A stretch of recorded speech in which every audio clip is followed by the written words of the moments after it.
আসসালামু আলাইকুম ভিউয়ার্স, রেহেনার রান্নাঘরে আপনাদেরকে স্বাগতম। আশা করি দেশ ও প্রবাসে যাই যেখানে আছেন আল্লাহর রহমতে ভালো আছেন, সুস্থ আছেন। আজকে আমি আবার একটা দারুণ মজার রেসিপি নিয়ে চলে এসেছি। আজকে আমি খাসির কলিজা দিয়ে খিচুড়ি রান্না করে দেখাবো। এখানে আমি খাসির কলিজা রেগুলার কাট করে কেটে নিয়েছি, বড় উনা ছোট উনা আপনার মিডিয়াম সাইজ করে আমি কেটে নিয়েছি। আমি যেহেতু এটাকে সিদ্ধ করার পরে আর কাটবো না, সেজন্য আমি একেবারে মিডিয়াম সাইজ করে কেটে নিয়েছি। এখানে 500 গ্রাম খাসির কলিজা আছে, এটা আমাদের কুরবানি ঈদের কলিজা। তাহলে চলুন আমি কলিজাটাকে সিদ্ধ করে নিয়ে আসি।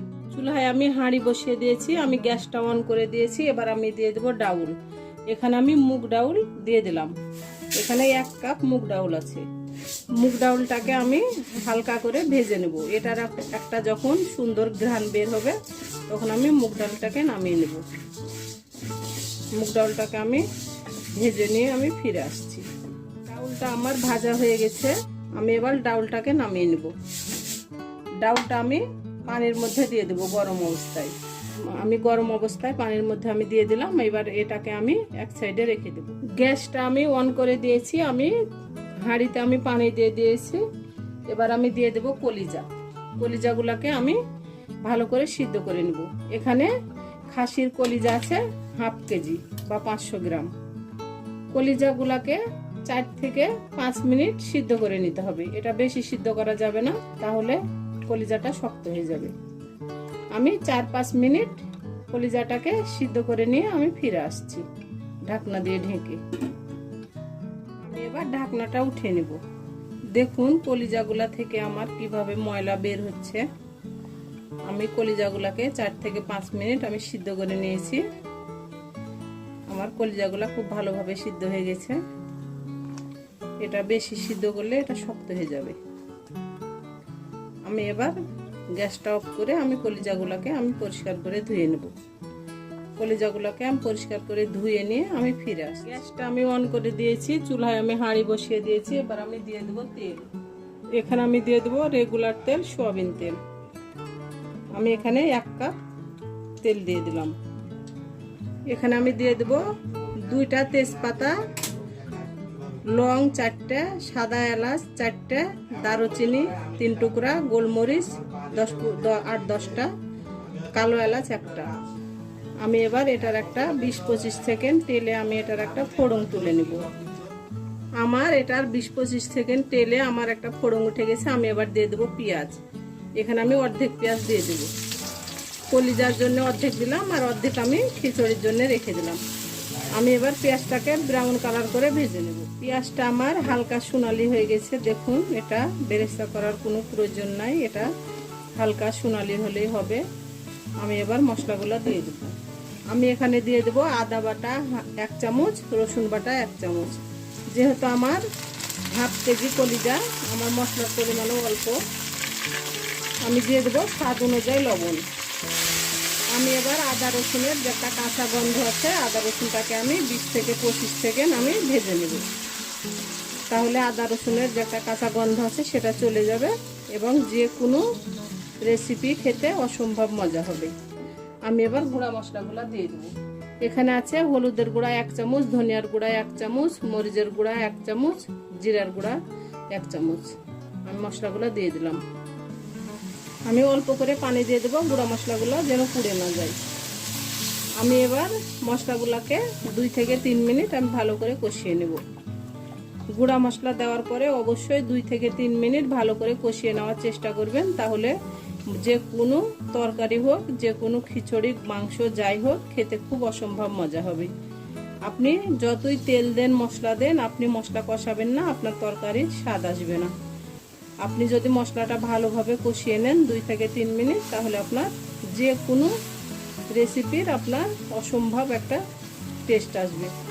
আমি মশলাগুলোকে 2 থেকে 3 মিনিট কষিয়ে নিয়ে আমি ফিরে আসছি। মশলাগুলো আমার 2 থেকে 3 মিনিট আমি কষিয়ে নিয়েছি। দেখুন তেলটা ছেড়ে দিয়েছে, উপরে ভেসে চলে এসেছে। আমি এবার কলিজাগুলো দিয়ে দেব। কলিজাগুলোকে আমি পরিষ্কার করে সিদ্ধ করার পরে আমি আবার কলিজাগুলোকে পরিষ্কার করে ধুয়ে নিয়েছি এবং কলিজার উপরে যে একটা চামড়া থাকে সেটা আমি তুলে ফেলে দিয়েছি। কলিজাটাকে 5 মিনিট কষিয়ে নিয়ে আমি ফিরে আসছি। কলিজাটাকে আমি ভালো করে 5 মিনিট আমি কষিয়ে নিয়েছি। দেখুন আমার কলিজা থেকে তেল ছেড়ে দিয়েছে। কলিজাটা আপনি যদি সিদ্ধ করে পরিষ্কার করে ধুয়ে উপরের চামড়াটা ছিলে ফেলে দেন, তাহলে কলিজাটা রান্না করলে কালো হবে না এবং খেতে খুব মজা হবে। আমি এবার পানি দিয়ে দেবো কলিজাটা সিদ্ধ হওয়ার জন্য। আমি যেহেতু কলিজাটাকে 5 মিনিট আমি সিদ্ধ করে নিয়েছিলাম, আবার 5 মিনিট আমি কষিয়ে নিয়েছি। এখানে অত পানি লাগবে না, তারপর করে পানি দিয়ে দেব। আমি এখানে হাফ কেজি পানি দিয়ে দিলাম। আমার এই হাফ কেজি পানিতেই কলিজাটা সুন্দরভাবে সিদ্ধ হয়ে যাবে। আমি এবার ঢাকনা দিয়ে ঢেকে দিলাম। আমি প্রায় কলিজাটাকে 30 মিনিট সিদ্ধ করে নেব। 30 মিনিট পরে আমি ফিরে 30 মিনিট পরে আমি ঢাকনাটা উঠিয়ে নিলাম। দেখুন আমার কলিজাগুলা কালার কত সুন্দর হয়েছে এবং আমার 30 মিনিটে আমার কলিজাগুলো সিদ্ধ হয়ে গেছে, আমি চেক করে নিয়েছি। আমি এবার দিয়ে দেব গরম মশলার গুঁড়া। এখানে আমি গরম মশলার গুঁড়া দিয়ে দিলাম হাফ চামচ। এবার আমি কলিজাটাকে উঠিয়ে নেব। কলিজাটা আমার খুব ভালোভাবে আমার সিদ্ধ হয়ে গেছে। কলিজাটাকে আমি এই প্লেটে আমি উঠিয়ে নেব। আমি এই হাঁড়িতে আমি খিচুড়িটা রান্না করব। কলিজাটাকে আমি উঠিয়ে নিয়েছি, এবার আমি এক সাইডে রেখে দেব।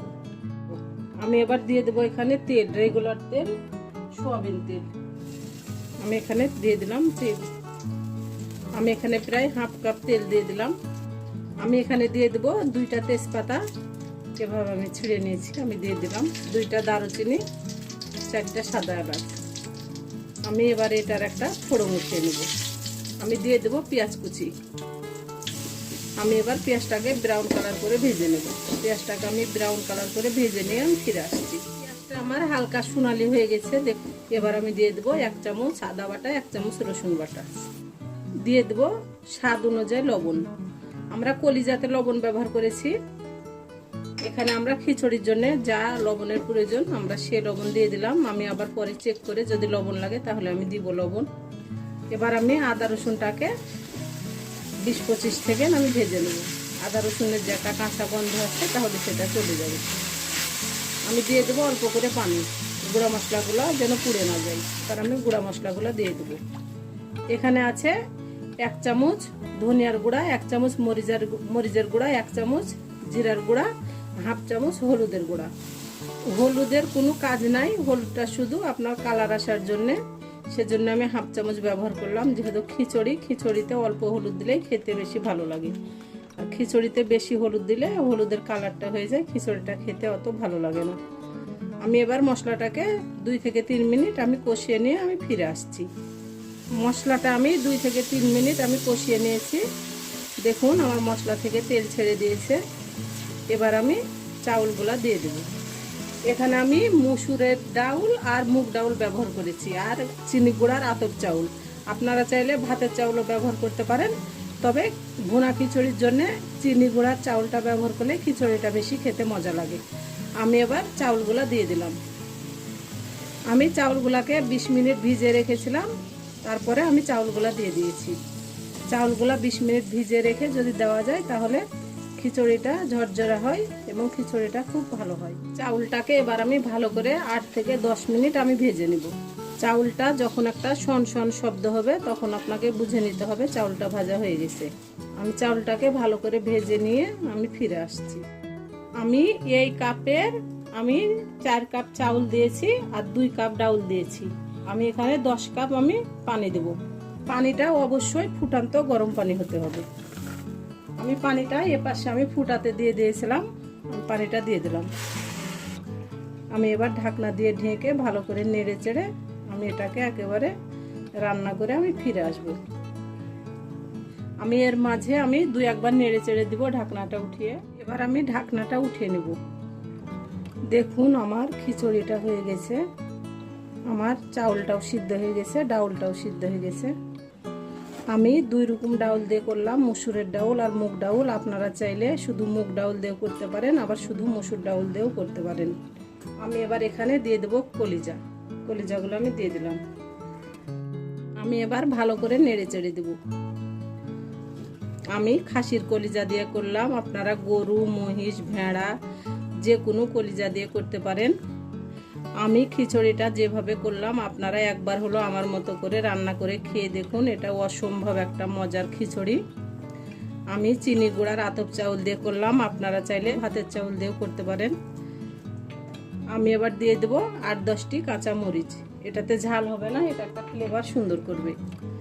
আমার রেসিপিগুলা যদি ভালো লাগে তাহলে আমার ভিডিওগুলা দেখার অনুরোধ রইল। যদি ফেসবুক থেকে দেখেন তাহলে অবশ্যই একটা ফলো দিয়ে দিবেন, যদি ইউটিউব থেকে দেখেন তাহলে একটা সাবস্ক্রাইব করার অনুরোধ রইল। হাতে যদি সময় থাকে তাহলে অবশ্যই লাইক শেয়ার কমেন্ট করে দিবেন। আপনারা অবশ্যই আমাকে সাপোর্ট করুন, আমার পাশে থাকুন। এই চ্যানেলটিতে সব থেকে বেশি প্রয়োজন আপনাদের সাপোর্টের। আপনারা যদি আমাকে সাপোর্ট না করেন, আমার পাশে না থাকেন, তাহলে আমি কোনোদিন এই চ্যানেলটি নিয়ে সামনে এগিয়ে যেতে পারবো না। আমি ভালো করে নেড়ে চেড়ে দিয়েছি। এবার আমি এভাবে আমি দেব, দিয়ে আমি এটাকে মিডিয়াম টু লো হিটে আমি 20 মিনিট আমি দমে রেখে দেব। 20 মিনিট পরে আমি ফিরে আসছি। এটা যখন দমে রাখতে হবে তখন একেবারে মিডিয়াম টু লো তাপ, আপনার একেবারে চুলার জালটা মিডিয়াম টু লো করে দিতে হবে।